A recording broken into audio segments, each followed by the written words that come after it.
Bonjour, bonsoir. Aujourd'hui, je suis venu pour vous livrer un secret concernant la prononciation du nom de Jésus. Le nom de notre Seigneur Jésus-Christ est Yeshua HaMashiach. Yeshua HaMashiach, Jésus-Christ. Le nom d'origine de notre Seigneur est Yeshua HaMashiach. Dans Matthieu chapitre 1, verset 19 à 21, Joseph, son époux, qui était un homme de bien et qui ne voulait pas la diffamer, se proposa de rompre secrètement avec elle, comme il y pensait.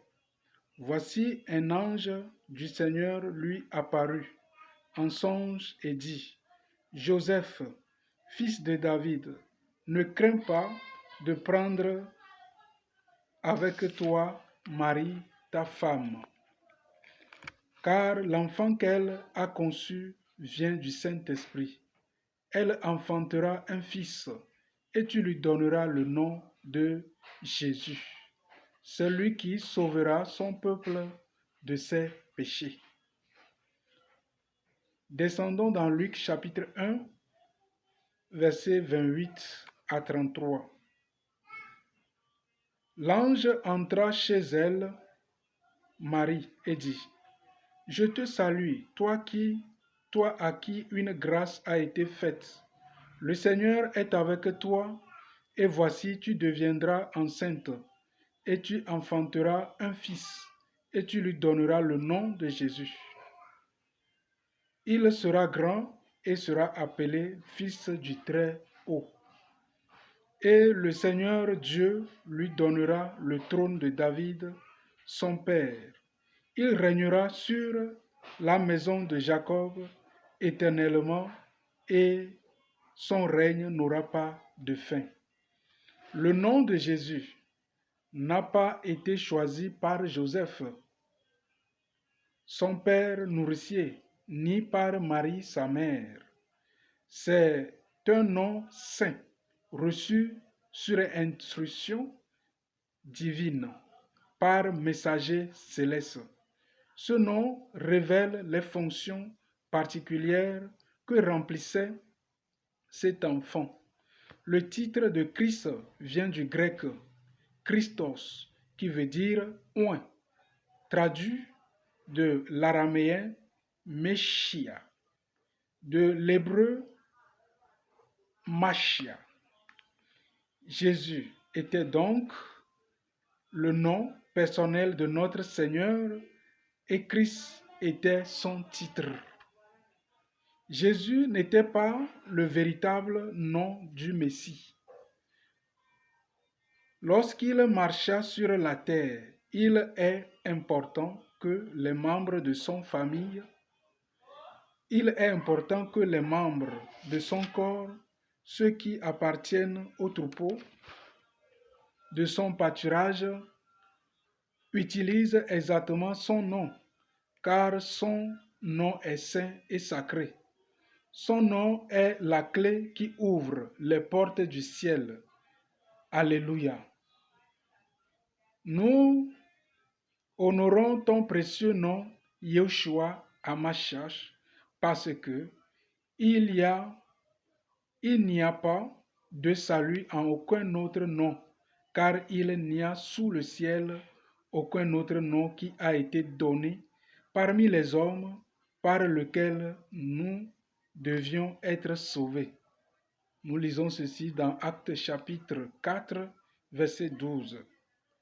Parce que aussi Dieu, Elohim, l'a souverainement élevé et lui a donné le nom qui est au-dessus de tout nom, afin qu'au nom de Yeshua, tout genou fléchit dans les cieux, sur la terre et sous la terre. Philippiens 2, versets 9 à 10.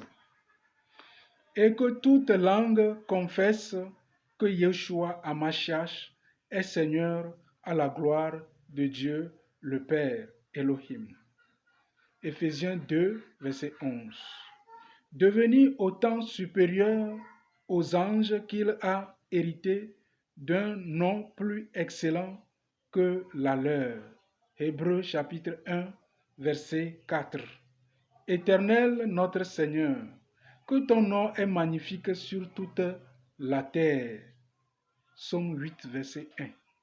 Les véritables disciples du Seigneur et ceux qui désirent être sauvés invoquent le nom du véritable Yeshua HaMashiach.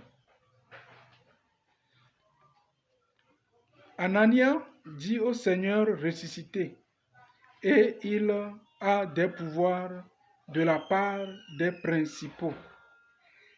Quand nous prenons Jean, chapitre 1, verset 29, il est dit, voici l'agneau de Dieu qui ôte le péché du monde.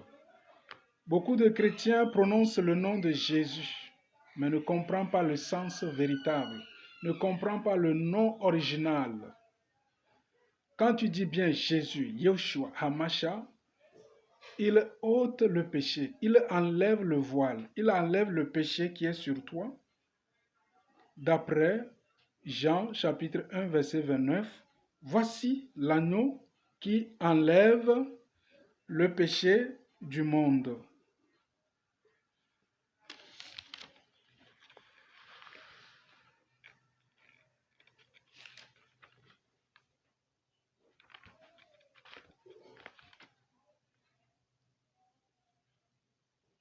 Et Anania dit au Seigneur ressuscité, et il a des pouvoirs de la part des principaux sacrificateurs pour lier tous ceux qui invoquent ton nom.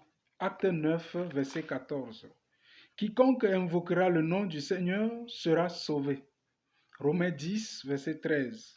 Et maintenant, que tardes-tu, mon frère? Lève-toi, sois baptisé et lave de tes péchés en invoquant le nom du Seigneur. Acte chapitre 22, verset 16. À l'église de Elohim qui est à Corinthe, à ceux qui ont été sanctifiés en Yeshua HaMashiach, leur Seigneur et le nôtre. 1 Corinthiens chapitre 1, verset 2. Yeshua HaMashiach est le nom, est le chemin, la vérité. Yeshua HaMashiach est le Seigneur, est le chemin, la vérité et la vie. Les subtils de son nom, des traductions qui cachent le désir de Satan de cacher le nom véritable de notre Seigneur. La Bible nous prévient de ne pas ignorer ses desseins et d'examiner toutes choses et de retenir ce qui est bon. 1 Thessaloniciens 5, verset 21. Pour ceux qui répondent, nous parlons français ou toute autre langue et nous ne comprenons pas pourquoi nous devrions utiliser les noms divins en hébreu. Yahweh et Yeshua, nous répondrons. Les noms personnels ne se traduisent pas. Ils se transcrivent, mots épelés dans la langue avec l'alphabet de cette langue. Par exemple, Daniela en Italie, mais ne sera pas traduit dans la langue locale. La prononciation sera respectée au maximum. Par exemple, le terme l'Éternel n'est pas a priori une traduction de Yahweh. C'est un remplacement directement obtenu lors de la traduction de la Bible. Le nom Yahweh est cité près de 700 fois dans la Bible et a été chaque fois remplacé par l'Éternel ou Dieu. Yahweh nous instruit dans le 3e commandement, tu ne prononceras pas en vain le nom de Yahweh, ton Dieu, car Yahweh ne laissera pas impuni celui qui prononce son nom en vain. Exode 20, verset 7. Du temps de mon ignorance, j'ai toujours appelé mon Seigneur et Sauveur Jésus-Christ, mais à présent que j'ai reçu la lumière par la grâce sur ce point important, je ressens la responsabilité de partager avec mes frères et sœurs l'importance d'appeler notre Seigneur Dieu par son nom qu'il nous a été communiqué dès le nom. Il cherche ceux qui adorent en vie et en vérité. Ceux son élève mais du mensonge du diable. Nous découvrons que les traditions, Dieu et Jésus n'ont pas les véritables noms divins. Pourquoi continuer dans l'erreur? Les Écritures également nous démontrent que même si nous ne parlons pas l'hébreu, nous devons appeler Yahweh et Yeshua par son nom véritable. Malachie 1, verset 4. Car depuis le lever du soleil jusqu'à son couchant, mon nom est grand parmi les nations. Les gentils que nous sommes, et en tout lieu où on brûle de l'encens en l'honneur de mon nom, et l'on présente des offrandes pures, car grand est mon nom parmi les nations, dit l'Éternel des armées. Dans Acte 9, verset 15, il est dit, mais le Seigneur lui dit, va, car cet homme est un instrument que j'ai choisi pour porter mon nom devant les nations, les gentils, devant les rois et devant les fils d'Israël, et je lui montrerai qu'il doit dire mon nom. Et aussi dans Actes chapitre 15, verset 14, homme, frère, écoute, Simon a raconté comment Elohim a jeté les regards sur les nations, les gentils, pour dire du milieu d'elles d'un peuple qui porta son nom. Vous connaîtrez la vérité et la vérité vous rendra libre. Frères et sœurs, voici le nom original de Jésus-Christ que les gens prononcent. Au lieu de Jésus-Christ, il faut dire désormais Yeshua Hamashiach. Au lieu de dire Dieu, il faut dire Yahweh. Yahweh, au nom de Yeshua Hamashiach, je te rends grâce. Si vous avez trouvé cette vidéo utile pour vous, aimez la vidéo, partagez-la pour que toute la bergerie de Jésus-Christ sur terre en connaisse la vérité et chacun devienne libre.